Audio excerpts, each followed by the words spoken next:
একটা মেসেজ ইদানিং আসছে ইমোতে, হোয়াটসঅ্যাপে, ফেসবুকে বিভিন্ন লোক শেয়ার করছে, আমি দেখছি। মেসেজটা হলো এরকম যে অমুক তারিখ থেকে পহেলা রমজান শুরু হবে। এই সংবাদটা আপনি যদি একজন মানুষকে প্রথম দেন তাহলে আপনার জন্য আল্লাহ জাহান্নাম হারাম করে দিবে। বলেন সুবহানাল্লাহ। আমিন না লিখে যাবেন না, আমিন না বলে যাবেন না।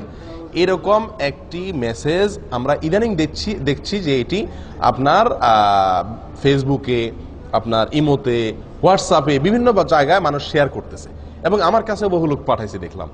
তো এই যে একটি জিনিস, এটার ভিত্তি কতটুকু? দেখুন, প্রথম কথা হলো রমজান কোন দিন শুরু হবে এটা তো শাবানের চাঁদ দেখার পরে বোঝা যাবে। এখনো শাবানের চাঁদ দেখা বহুত বাকি আছে, তার আগে থেকে অমুক তারিখ থেকে রমজান, এটা তাহলে প্রথম একটা মিথ্যা দিয়া শুরু, একটা প্রতারণা দিয়া শুরু।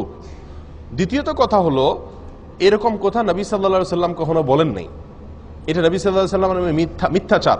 কেউ যদি এই কথা শেয়ার করে, এই কথা অন্যের কাছে পাঠায়, এই কথার প্রচার করে, এই কথাকে লাইক করে, এটাকে ভালো মনে করে কমেন্ট করে, এটাকে বিশ্বাস করে, মনে রাখতে হবে নবী সাল্লাল্লাহু আলাইহি সাল্লামের একটি ভয়াবহ সতর্কবাণী আছে। সেটি হলো তিনি বলেছেন, মান কাযাবা আলাইয়া মুতাআম্মিদান ফালিয়াতাবাওয়া মাকআদাহু মিনান নার।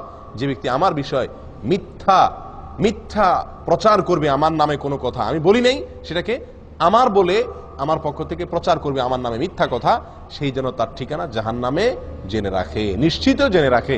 মুহাদ্দিসিনে কেরাম বলেন, যত হাদিস আছে সারা পৃথিবীতে, অনেক মুহাদ্দিসদের দৃষ্টিতে সবচাইতে বেশি প্রচারিত, প্রসিদ্ধ, বিশুদ্ধ, মুতাওয়াতির হাদিসগুলোর ভিতরে এই হাদিস অন্যতম। আমি কি বুঝাতে পারছি? এত জঘন্য বিষয় যে নবী সাল্লাল্লাহু আলাইহি সাল্লামের নামে আপনি মিথ্যাচার করছেন। প্রিয় ভাইরা, না বুঝে এই মেসেজটা আমরা অনেকেই শেয়ার করছি, অনেকের কাছে পাঠাচ্ছি, এটাকে বিশ্বাস করছি। মনে রাখতে হবে এরকম কোনো কথার ভিত্তি শরীয়তে নাই। রমজান অমুক তারিখ হবে, অমুক তারিখে হবে, এই সংবাদটি আপনি যদি প্রথম কাউকে দেন তাহলে আপনার জন্য জাহান্নাম মাফ হয়ে যাবে। এটা যদি আপনি এতজনের মাঝে শেয়ার করেন তাহলে আপনার এত সওয়াব হবে। এই সংবাদ শেয়ার করলে গুনাহ হবে, এই সংবাদ শেয়ার করলে গুনাহ হবে, কারণ এটা নবী সাল্লাল্লাহু আলাইহি সাল্লামের নামে মিথ্যা কথা। কোথাও কোনো জাল হাদিসও এরকম কোনো কথা নাই। সহিহ হাদিস তো দূরের কথা, কোনো জাল হাদিসেও এরকম কোনো কথা পাওয়া যায় না। এটি সম্পূর্ণ মন গড়া কে বা কারা চালু করেছে। এই সমস্ত মেসেজ থেকে আমাদেরকে সাবধান হওয়া উচিত। আল্লাহ আমাদের ঈমান আমল রক্ষা করেন।